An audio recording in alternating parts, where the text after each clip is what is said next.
ಇವತ್ತು ಈ ಜಿಲ್ಲೆಯಲ್ಲಿ ರಾಜ್ಯಾದ್ಯಂತ ಅತಿಯಾದ ಮಳೆಯಿಂದ ಹಾನಿಯಾಗಿರ್ತಕ್ಕಂಥದ್ದು, ವಿಶೇಷವಾಗಿ ನಮ್ಮ ಬಾಗಲಕೋಟೆ ಜಿಲ್ಲೆಯಲ್ಲಿ ಅತಿ ಮಳೆಯಿಂದ ಸಾಕಷ್ಟು ಬೆಳೆಗಳ ಹಾನಿಯಾಗಿದ್ದು, ಸರ್ಕಾರ ಇವತ್ತಿನವರೆಗೂ ಯಾವುದೇ ಒಬ್ಬ ರೈತರಿಗೂ ಸಹಿತ ಒಂದೇ ರೂಪಾಯಿ ಪರಿಹಾರವನ್ನು ಕೊಡದೇ ಇರತಕ್ಕಂಥ ಒಂದು ಸ್ಥಿತಿಯನ್ನು ನೋಡಿದರೆ ಈ ರಾಜ್ಯದಲ್ಲಿ ಕಾಂಗ್ರೆಸ್ ಸರ್ಕಾರ ಇದೆಯೋ ಸತ್ತಿದೆಯೋ ಅಂತಕ್ಕಂಥ ಯೋಚನೆಯನ್ನು ರೈತ ಸಮೂಹ ಮಾಡುವಂಥ ಸ್ಥಿತಿ ಬಂದಿದೆ. ಇವತ್ತು ನಮ್ಮ ಜಿಲ್ಲೆಯಲ್ಲಿ ಅತಿಯಾಗಿರ್ತಕ್ಕಂಥ ಮಳೆ, ನಾವು ಬರ ಬಂದಿರತಕ್ಕಂಥ ಸಂದರ್ಭದೊಳಗೆ ರೈತ ಭೂಮಿಗೆ ಬೀಜವನ್ನು ಹಾಕಿರೋದಿಲ್ಲ, ಏನೂ ಹಾಕಲಾರ್ದೆ ಅಂಥ ಸಂದರ್ಭದೊಳಗೆ ಬರ ಪರಿಹಾರವನ್ನು ನಾವು ಕೊಡ್ತೀವಿ. ಇವತ್ತಿರ್ತಕ್ಕಂಥದ್ದನ್ನು ನೋಡಿದರೆ ಇದು ಒಂದು ಹಸಿ ಬರ ಅಂತಕ್ಕಂಥದ್ದು. ಅತಿಯಾಗಿರ್ತಕ್ಕಂಥ ಮಳೆಯಿಂದ ಅತಿಯಾಗಿರ್ತಕ್ಕಂಥ ಭೂಮಿ ಹಸಿಯಾಗಿರೋದರಿಂದ ರೈತ ಬಿತ್ತಿರ್ತಕ್ಕಂಥ ಬೆಳೆಗಳು ಸಂಪೂರ್ಣ ಹಾನಿಯಾಗಿ ಭಾಳ ಬೆಳೆಗಳು ನಾಶ ಆಗಿವೆ. ಈ ಸಂದರ್ಭದಲ್ಲಿ ರೈತನ ಪರಿಸ್ಥಿತಿ ಹೇಗಿದೆ ಅಂತಂದ್ರೆ, ಬರ ಬಂದಿರತಕ್ಕಂಥ ಸಂದರ್ಭ ಭೂಮಿಗೆ ಬೀಜನೂ ಹಾಕಿರೋದಿಲ್ಲ, ಬರ ಬಂದಿದೆ ಅಂತಕ್ಕಂಥ ಆತಂಕದಲ್ಲಿರುತ್ತೆ. ಆದರೆ ಈ ಸಂದರ್ಭದಲ್ಲಿ ಕೈಯಲ್ಲಿರ್ತಕ್ಕಂಥ ಹಣವನ್ನು ಖರ್ಚು ಮಾಡಿ ಬೀಜ ಗೊಬ್ಬರವನ್ನು ಹಾಕಿ ಇರುವುದನ್ನು ಸಹಿತ ಕಳೆದುಕೊಂಡು ಭಾಳ ಚಿಂತಾಜನ ಸ್ಥಿತಿಯೊಳಗಿರ್ತಕ್ಕಂಥ ಸಂದರ್ಭದೊಳಗೆ ರೈತರಿಗೆ ನೆರವಿಗೆ ಬರಬೇಕಾಗಿರ್ತಕ್ಕಂಥ ಸರ್ಕಾರ ಯಾವುದೇ ರೀತಿಯಿಂದ ಯೋಚನೆಯನ್ನು ಮಾಡದೆ ಕೇವಲ ತಮ್ಮ ಅಧಿಕಾರದ ಲಾಲಸೆಗಾಗಿ ಕಚ್ಚಾಟವನ್ನು ಮಾಡ್ತಕ್ಕಂಥದ್ರಲ್ಲೇ ಕಾಲಹರಣ ಮಾಡ್ತಕ್ಕಂಥದ್ದು ಇವತ್ತು ಇಡೀ ರಾಜ್ಯದ ಜನ ಗಮನಿಸ್ತಾ ಇದ್ದಾರೆ. ಇವತ್ತು ನಾವು ನೋಡ್ತೀವಿ, ಇವತ್ತು ಮಾಧ್ಯಮದ ಮುಖಾಂತರ ನಾ ಮುಖ್ಯಮಂತ್ರಿ ನೀ ಮುಖ್ಯಮಂತ್ರಿ, ಮುಂದೆ ನವೆಂಬರ್ದೊಳಗೆ ಸಚಿವ ಸಂಪುಟ ವಿಸ್ತರಣೆ, ಅಲ್ಲಿ ನಾನು ಸಚಿವ ನೀನು ಸಚಿವ, ಇದನ್ನೇ ನೋಡ್ತೀವಿನ ಈ ರಾಜ್ಯದೊಳಗೆ ರೈತ ಎಂಥ ಸ್ಥಿತಿಯೊಳಗಿದ್ದಾನೆ, ರೈತನ ಪರಿಸ್ಥಿತಿ ಏನಿದೆ, ಅವನ ಸಹಾಯಕ್ಕೆ ನಾವು ಬರಬೇಕಾಗಿದೆ, ಯಾವ ರೀತಿ ಸಹಾಯವನ್ನು ಮಾಡಬೇಕು ಅಂತಕ್ಕಂಥ ಯೋಚನೆ ಈ ಸರ್ಕಾರಕ್ಕೆ ಮತ್ತು ಮುಖ್ಯಮಂತ್ರಿಗಳಿಗೆ ಇದ್ದ ರೀತಿ ಕಾಣಿಸ್ತಾ ಇಲ್ಲ. ಮೊನ್ನೆ ನಮ್ಮ ರಾಜ್ಯ ಅಧ್ಯಕ್ಷರಾಗಿರ್ತಕ್ಕಂಥ ವಿಜಯೇಂದ್ರ ಅವರ ನೇತೃತ್ವದಲ್ಲಿ ಸುಮಾರು 4-6 ತಂಡಗಳ ರಚನೆಯನ್ನು ಮಾಡಿ ಒಂದೊಂದು ವಿಭಾಗಗಳಲ್ಲಿ ಒಂದೊಂದು ತಂಡ ಪ್ರವಾಸವನ್ನು ಮಾಡಿದಾಗ ರಾಜ್ಯ ಅಧ್ಯಕ್ಷರ ನೇತೃತ್ವದ ತಂಡ ಕಲಬುರಗಿ ಜಿಲ್ಲೆಯಲ್ಲಿ, ನಮ್ಮ ವಿಪಕ್ಷ ನಾಯಕರಾದಂಥ ಆರ್ ಅಶೋಕ್ ಅವರ ತಂಡ ಸಿ.ಟಿ. ರವಿಯವರ ನೇತೃತ್ವದಲ್ಲಿ ಬೆಳಗಾವಿ, ಬಾಗಲಕೋಟೆ, ಚಿಕ್ಕೋಡಿ, ವಿಜಯಪುರ ಜಿಲ್ಲೆಗಳಲ್ಲಿ ಈ ರೀತಿ ಪ್ರವಾಸ ಮಾಡಿರ್ತಕ್ಕಂಥ ಸಂದರ್ಭದೊಳಗೆ ನಮ್ಮ ನಾಯಕರ ಆಗ್ರಹದ ಮೇರೆಗೆ ಮಾನ್ಯ ಮುಖ್ಯಮಂತ್ರಿಗಳು ಕಲಬುರಗಿ ಜಿಲ್ಲೆಯಲ್ಲಿ 10,000 ರೂಪಾಯಿಗಳ ಒಂದು ಪರಿಹಾರವನ್ನು ಘೋಷಣೆಯನ್ನು ಮಾಡಿದ್ದಾರೆ. ಜೊತೆಗೆ ಮನೆಯನ್ನು ಕಳೆದುಕೊಂಡಿದ್ದವರಿಗೆ 1 ಲಕ್ಷ ರೂಪಾಯಿ. ನೀವು ಮುಖ್ಯಮಂತ್ರಿಗಳಿಗೆ ಮಾಧ್ಯಮದವ್ರು ಕೇಳಿದಂಥ ಸಂದರ್ಭ ಇರ್ಬೋದು, ಅಥವಾ ವಿರೋಧ ಪಕ್ಷದವ್ರು ಯಾರಾದರೂ ಆಗ್ರಹ ಮಾಡಿರ್ತಕ್ಕಂಥ ಸಂದರ್ಭದೊಳಗೆ ಅವರು ಬರೇ ಉಡಾಪಿಯಿಂದ ಮಾತನಾಡೋದು, ಅವ್ರು ಕೊಟ್ಟಿದ್ದಾರೆ, ಇವ್ರು ಕೊಟ್ಟಿದ್ದಾರೆ. ಇವತ್ತು ನಾನು ಕೇಳ್ತಾ ಇದ್ದೀನಿ, ಇವತ್ತು ಹಿಂದಿನ ಮುಖ್ಯಮಂತ್ರಿಗಳಾಗಿರ್ತಕ್ಕಂಥ ಯಡಿಯೂರಪ್ಪನವರು ಮತ್ತು ಬೊಮ್ಮಾಯಿಯವರ ಅವಧಿಯಲ್ಲಿ ನೆರೆ ಬಂದಿರತಕ್ಕಂಥ ಸಂದರ್ಭದೊಳಗೆ ಅವರು ಯಾವ್ಯಾವ ರೀತಿ ಪರಿಹಾರವನ್ನು ಕೊಟ್ಟಿದ್ದಾರೆ ಅಂತಕ್ಕಂಥದ್ದನ್ನು ಮೊದಲು ಒಂದು ಸಾರಿ ನೋಡಿ ಆಮೇಲೆ ಮಾತಾಡೋದನ್ನು ನಿಲ್ಲಿಸಿ ಕೊಡುವಂಥ ಕೆಲಸವನ್ನು ಮಾಡಿರಿ ಅಂತಂದರೆ ಮಾನ್ಯ ಮುಖ್ಯಮಂತ್ರಿಗಳ ಹತ್ರ ಆಗ್ರಹವನ್ನು ಮಾಡ್ತೀವಿ. ಯಾಕಂದರೆ ಸಂತ್ರಸ್ತ ರೈತರಿಗೆ, ತೊಂದರೆಯಲ್ಲಿರ್ತಕ್ಕಂಥ ರೈತರಿಗೆ ಪರಿಹಾರವನ್ನು ಕೊಡೋದ್ರ ಮುಖಾಂತರ ಈ ರಾಜ್ಯದಲ್ಲಿ ಸರ್ಕಾರ ಇನ್ನೂ ಜೀವಂತವಾಗಿದೆ ಅಂತಕ್ಕಂಥದ್ದನ್ನು ತೋರಿಸುವಂಥ ಕೆಲಸವನ್ನು ನೀವು ಮಾಡಿರಿ ಅಂತಕ್ಕಂಥ ಒಂದು ಆಗ್ರಹವನ್ನು, ವಿನಂತಿಯನ್ನು ಮಾನ್ಯ ಮುಖ್ಯಮಂತ್ರಿಗಳಿಗೆ ಮತ್ತು ಸರ್ಕಾರಕ್ಕೆ ಕೇಳ್ತಾ ಇದೆ. ನಮ್ಮ ಸರ್ಕಾರ ಇದ್ದಂಥ ಸಂದರ್ಭ, ಹಿಂದೆ ಯಡಿಯೂರಪ್ಪನವರು ಮುಖ್ಯಮಂತ್ರಿ ಆಗಿದ್ದಂಥ ಸಂದರ್ಭದೊಳಗೆ ಕುಸ್ಕಿಗೆ 16,500 ರೂಪಾಯಿಯನ್ನು ಕೊಡ್ತಕ್ಕಂಥದ್ದು, ಇವತ್ತು ನೀರಾವರಿಗೆ 23,000 ಕೊಡ್ತಕ್ಕಂಥದ್ದು, ತೋಟಗಾರರಿಗೆ ಬೆಳೆಗೆ ಹಾನಿಯಾಗಿರ್ತಕ್ಕಂಥ ಸಂದರ್ಭದೊಳಗೆ 25,000 ಕೊಡ್ತಕ್ಕಂಥ ಕೆಲಸವನ್ನು ಸನ್ಮಾನ್ಯ ಯಡಿಯೂರಪ್ಪನವರು ಸರ್ಕಾರ ಮಾಡಿತ್ತು. ಅದೇ ರೀತಿ ಮನೆ ಕಳೆದುಕೊಂಡವರಿಗೆ ಭಾಗಶಃ ಮತ್ತು ಪೂರ್ಣ ಪ್ರಮಾಣದ ಹಾನಿಯಾಗಿರ್ತಕ್ಕಂಥವ್ರಿಗೆ 2.5 ಲಕ್ಷದಿಂದ 5 ಲಕ್ಷವರೆಗೆ ಕೊಡುವಂಥ ಕೆಲಸವನ್ನು ಸನ್ಮಾನ್ಯ ಯಡಿಯೂರಪ್ಪನವರು ಸರ್ಕಾರ ಮಾಡಿತ್ತು.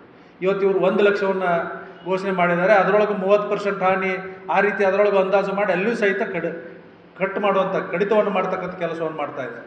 ಈ ಸರ್ಕಾರಕ್ಕೆ ಇದನ್ನೆಲ್ಲ ನೋಡಿದಾಗ ರೈತರ ಬಗ್ಗೆ ಯಾವುದೇ ರೀತಿಯವಾಗಿರ್ತಕ್ಕಂಥ ಒಂದು ಕನಿಕರ ಮತ್ತು ಆಸಕ್ತಿ ರೈತ ಸಮೂಹಕ್ಕೆ ಸಹಾಯ ಮಾಡ್ತಕ್ಕಂಥ ಮನಸ್ಸು ಇವ್ರಿಗಿಲ್ಲ ಅನ್ನೋದು ಗೊತ್ತಾಗುತ್ತೆ.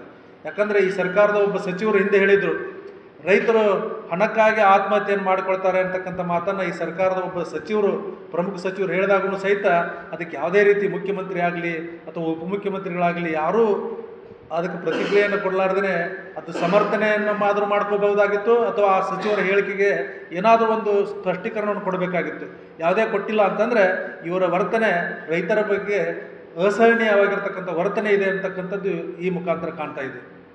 ಇವತ್ತು ನಾನು ಆಗ್ರಹವನ್ನು ಮಾಡ್ತಾ ಇದ್ದೇನೆ, ಸುಮಾರು 25,000ದಷ್ಟು ಹಾನಿಯನ್ನು, ಯಾಕಂದ್ರೆ 6-7 ವರ್ಷದ ಹಿಂದೆ ಇವತ್ತು ನಮ್ಮ ಯಡಿಯೂರಪ್ಪನವ್ರು ಕೊಟ್ಟಿರ್ತಕ್ಕಂಥದ್ದು, ಇವತ್ತು 6-7 ವರ್ಷದ ಅವಧಿಗೆ ಹೀಗೆ ಏನು ದರ ಒಂದು ವ್ಯತ್ಯಾಸ ಇದೆ ಅಂತಕ್ಕಂಥದ್ದನ್ನು ಪರಿಗಣನೆ ಮಾಡಿ ಕನಿಷ್ಠ 25-30% ಹೆಚ್ಚಾದರೂ ಮಾಡಿ ಅವತ್ತು ಅವ್ರು ಕೊಟ್ಟಿರೋದಕ್ಕಿಂತ ಹೆಚ್ಚಿಗೆ ಕೊಡ್ತಕ್ಕಂಥ ಕೆಲಸವನ್ನು ಈ ಸರ್ಕಾರ ಮಾಡಬೇಕು ಅಂತಕ್ಕಂಥ ಆಗ್ರಹವನ್ನು ಮಾಡ್ತಾ ಇದ್ದೀನಿ.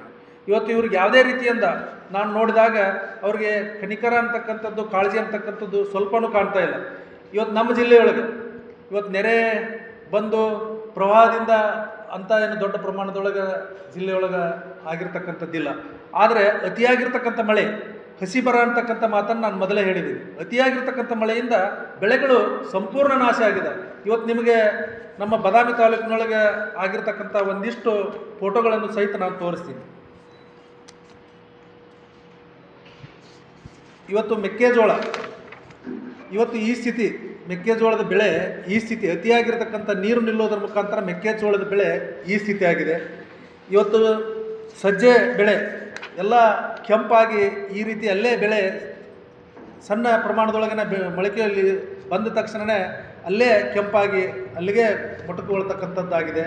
ಇವತ್ತು ಈರುಳ್ಳಿ ಬೆಳೆ ಇವತ್ತು ಈ ಸ್ಥಿತಿ ಆಗಿದೆ.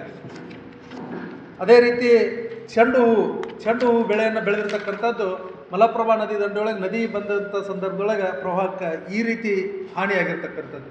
ಈ ರೀತಿಗಳ ಫೋಟೋಗಳನ್ನು ತಮ್ಮ ಮುಂದೆ ನಾನು ಯಾಕೆ ಪ್ರದರ್ಶನವನ್ನು ಮಾಡ್ತಾ ಇದ್ದೇನೆ ಅಂತಂದರೆ, ಇಲ್ಲಿ ನಮ್ಮ ಜಿಲ್ಲೆಯ ಉಸ್ತುವಾರಿ ಸಚಿವರು ಇರ್ಬೋದು, ನಮ್ಮ ಕ್ಷೇತ್ರದಲ್ಲಿಯ ಶಾಸಕರಿರ್ಬೋದು, ನಮ್ಮ ಜಿಲ್ಲೆಯಲ್ಲಿ ಬರ್ತಕ್ಕಂಥ ಎಲ್ಲ ವಿಧಾನಸಭಾ ಕ್ಷೇತ್ರದ ಶಾಸಕರು ಯಾರೂ ಈ ರೀತಿ ಕೃಷಿ ಜಮೀನುಗಳಿಗೆ ಭೇಟಿಯನ್ನು ಕೊಟ್ಟು ಅಲ್ಲಿ ಪರಿಶೀಲನೆಯನ್ನು ಮಾಡಿ ಅಲ್ಲಿ ಏನಿದೆ ವಾಸ್ತವ ಅಂತಕ್ಕಂಥದ್ದನ್ನು ಅರಿತುಕೊಂಡು ಪರಿಹಾರಕ್ಕೆ ಕೊಡುವಂಥ ಕೆಲಸವನ್ನು ಮಾಡಬೇಕಾಗಿತ್ತು. ಆದರೆ ಅಂಥ ಒಂದು ಕಾರ್ಯವೈಖರಿ ಇವತ್ತು ನಮ್ಮ ಜಿಲ್ಲೆಯೊಳಗೆ ನಾವು ನೋಡಿಲ್ಲ. ಆದ್ದರಿಂದ ಈ ಮೂಲಕ ತಮ್ಮ ಹತ್ರ ನಾನು ಆಗ್ರಹ ಮಾಡಿಕೊಳ್ತೀವಿ. ಇವತ್ತು ನಾವು ಇಲಾಖೆಯಲ್ಲಿ ಸಂಬಂಧಪಟ್ಟವ್ರಿಗೆ ಕೇಳಿದಾಗ ನಾವು ಜಿಲ್ಲೆಯೊಳಗೆ ಸುಮಾರು ಮುಂಗಾರು ಮಳೆಯೊಳಗೆ ಏನು ಹಾನಿಯಾಗಿದೆ ಈ ರೀತಿ ಸಹಾಯವನ್ನು ಮಾಡಿದ್ದೀವಿ ಅಂತಕ್ಕಂಥ ಮಾತನ್ನು ಹೇಳ್ತಾರೆ. ಜಿಲ್ಲಾಧಿಕಾರಿಗಳ ಕಚೇರಿಯಿಂದ ನಾನೊಂದು ಮಾಹಿತಿಯನ್ನು ತೆಗೆದುಕೊಂಡಾಗ ಇವತ್ತು ಜಿಲ್ಲೆಯಲ್ಲಿ ಏನು ರೈತರನ್ನು ಮತ್ತು ಸಂಕಷ್ಟದಲ್ಲಿರ್ತಕ್ಕಂಥ ಜನರನ್ನು ನೀವು ಏನಂತ ತಿಳ್ಕೊಂಡಿದ್ದೀರಿ ಅಂತಕ್ಕಂಥದ್ದನ್ನು, ಇವತ್ತು 5,000 ರೂಪಾಯಿ ನೀವು ಯಾವ ಕಾರಣದಿಂದ 5,000 ರೂಪಾಯಿ ಕೊಡ್ತಾ ಇದ್ದೀರಿ? ಕೇವಲ ಎಲ್ಲೋ ಒಂದು ಕಡೆ ನೀವು ಹೋಟೆಲ್ನಲ್ಲಿಗೆ 4-6 ಜನ ಸೇರಿಕೊಂಡು ತಿಂಡಿ ಮಾಡಿ ಬಂದರೂ ಸಹಿತ 5,000 ರೂಪಾಯಿ ಬಿಲ್ಲನ್ನು ಕೊಡ್ತಕ್ಕಂಥ ನೀವುಗಳು ಇವತ್ತು ರೈತರಿಗೆ ಮತ್ತು ಸಂಕಷ್ಟದಲ್ಲಿರ್ತಕ್ಕಂಥ ಜನರಿಗೆ, ಮನೆ ಬಿದ್ದಿರ್ತಕ್ಕಂಥವ್ರಿಗೆ ಅಂಥವ್ರಿಗೆ ಪರಿಹಾರಕ್ಕಾಗಿ ಸಹಾಯಕ್ಕಾಗಿ 5,000 ರೂಪಾಯಿ ಕೊಡ್ತೀರಂತಂದ್ರೆ ಇದು ನಾಚಿಕೆಗೇಡಿನ ವಿಷಯ ಅಂತಕ್ಕಂಥದ್ದನ್ನು ಈ ಸಂದರ್ಭದಲ್ಲಿ ಹೇಳಿಕ್ಕೆ ಬಯಸ್ತಾನೆ. ಇವತ್ತು ಯಡಿಯೂರಪ್ಪನವ್ರು ಮನೆ ಹಾಳಾಗಿರ್ತಕ್ಕಂಥ ಸಂದರ್ಭದೊಳಗೆ 5 ಲಕ್ಷವನ್ನು ಕೊಡ್ತಕ್ಕಂಥ ಕೆಲಸವನ್ನು ಮಾಡಿದ್ರು. ಇವತ್ತು ಕೇವಲ ರೈತರಷ್ಟೇ ಅಲ್ಲ, ಅತಿಯಾಗಿರ್ತಕ್ಕಂಥ ಮಳೆಯೊಳಗೆ ನಾನೇ ಸ್ವತಃ ನೋಡಿದ್ದೀನಿ. ನೇಕಾರರ ಪರಿಸ್ಥಿತಿನೇ ಆಗಿತ್ತಂದರೆ ಅವರು ಹಾಕಿರ್ತಕ್ಕಂಥ ನೂಲುಗಳು, ಮಗ್ಗದಲ್ಲಿ ನೇರಿಗೆ ಮಾಡಲಿಕ್ಕೆ ಹಾಕಿರ್ತಕ್ಕಂಥ ನೂಲುಗಳು ಮನೆ ಸೋರೋದ್ರ ಮುಖಾಂತರ ಮನೆಯಲ್ಲಿ ಅತಿ ಹಸಿಯಾಗಿ ಮಳೆ ನೀರಿನಿಂದ ನೂಲೆಲ್ಲ ತೊಯ್ದು ಹಾಳಾಗಿ ಹೋಗಿರ್ತಕ್ಕಂಥದ್ದು 2-3 ದಿವಸಗಳಿಂದ ಅವರು ದೇವಸ್ಥಾನಗಳಲ್ಲಿ ಅಲ್ಲಿ ಆಶ್ರಯ ಪಡೆದಿರ್ತಕ್ಕಂಥದ್ದನ್ನು ನಾವೇ ಕಣ್ಣಾರು ನೋಡಿದ್ದೀವಿ. ಅಂಥವ್ರಿಗೂ ಸಹಿತ ಸಹಾಯವನ್ನು ಮಾಡಬೇಕಾಗಿರ್ತಕ್ಕಂಥದ್ದು ತಾವು ಯಾವುದೇ ರೀತಿಯಿಂದ ಇವತ್ತು ನೇಕಾರರ ಬಗ್ಗೆ ಇರಲಿ, ರೈತರ ಬಗ್ಗೆ ಒಂದಿಷ್ಟು ಕಾಳಜಿಯನ್ನು ತೋರಿದಂಥ ಒಂದು ಕೆಟ್ಟ ಸರ್ಕಾರವನ್ನು ನಾವು ನೋಡಿದರೆ ಅದು ಕರ್ನಾಟಕದ ಇವತ್ತಿನ ಕಾಂಗ್ರೆಸ್ ಸರ್ಕಾರ ಅಂತಕ್ಕಂಥ ಮಾತನ್ನು ಈ ಸಂದರ್ಭದಲ್ಲಿ ನಾನು ಹೇಳಲಿಕ್ಕೆ ಬಯಸ್ತೇನೆ. ಈ ರೀತಿಯಾಗಿ ಇವತ್ತು ರೈತರಿಗೆ ಅದು ಕೇವಲ ಗುಲ್ಬರ್ಗ ಜಿಲ್ಲೆಯಲ್ಲಿ ಕೊಡೋದು ಅಂಥದ್ದನ್ನು ಘೋಷಣೆ ಮಾಡಿದ್ದಾರೆ ಮುಖ್ಯಮಂತ್ರಿಗಳು. ಆದರೆ ನಮ್ಮ ಜಿಲ್ಲೆಯೊಳಗೆ ಇನ್ನೂ ಬೆಳೆ ನಷ್ಟಕ್ಕೆ ಏನು ಪರಿಹಾರ ಕೊಡ್ತೀವಿ ಅಂತಕ್ಕಂಥದ್ದು ಇನ್ನೂವರೆಗೂ ಯಾವುದೇ ರೀತಿಯಾಗಿರ್ತಕ್ಕಂಥ ಸ್ಪಷ್ಟನೆ ಸಿಕ್ಕಿಲ್ಲ. ಆದ್ದರಿಂದ ಬಾಗಲಕೋಟೆ ಜಿಲ್ಲೆಯಿಂದ ಭಾರತೀಯ ಜನತಾ ಪಕ್ಷ ಕನಿಷ್ಠ ರೈತರಿಗೆ ಏನು ಯಡಿಯೂರಪ್ಪನವ್ರ ಸರ್ಕಾರ ಕೊಟ್ಟಿತ್ತು ಅದಕ್ಕಿಂತ ಒಂದು 25-30% ಹೆಚ್ಚಿಗೆ ಪರಿಹಾರವನ್ನು ಕೊಡ್ತಕ್ಕಂಥ ಕೆಲಸವನ್ನು, ಅವತ್ತು ಕನಿಷ್ಠ ಕುಸ್ಕಿ ಜಮೀನುಗಳಿಗೆ ಒಂದು 20,000 ರಿಂದ 25,000, ನೀರಾವರಿ ಜಮೀನುಗಳಿಗೆ 30ರಿಂದ 35 ಸಾವಿರ, ತೋಟಗಳಿಗೆ ಬೆಳೆಗಳಿಗೆ ಒಂದು 50,000 ಪರಿಹಾರವನ್ನು ಕೊಡೋದಕ್ಕೆ ಆಗ್ರಹವನ್ನು ಮಾಡ್ತಾ ಇದ್ದೀವಿ.